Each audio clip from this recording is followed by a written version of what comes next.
We're now going to cover the split method.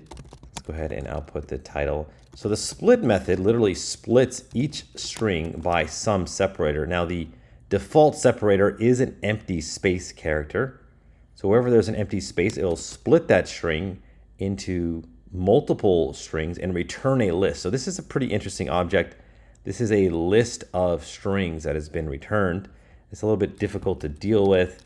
And what you can do is there is an expand parameter, which is defaulted to false. If you set this to true, it will expand it out into a data frame where each of the split values is in a single column. Now you can see there are actually 7 columns over here. Now for the first row, there are 5 nones right here. This is because there's only 2 strings over here, or 2 words. There's at least one title where there are 7 words, and that's why there's the data frame goes all the way to a 7th column like this. So anyways, that's how the split method works, and how you're able to expand it. You can also split on something else. So title.str.split. You don't have to split it on just a string.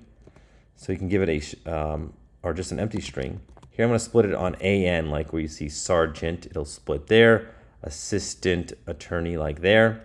Let's go ahead and do this, and we will expand it as well.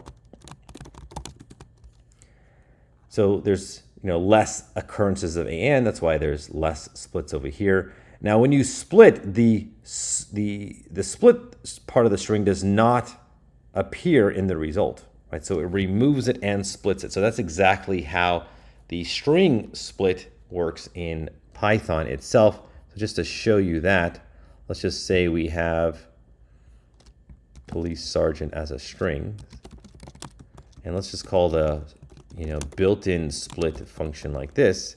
It will split it like that. This is it's doing the same thing as the built-in string split method. All right, so pretty interesting. You can split up your string column into multiple columns based on some separator.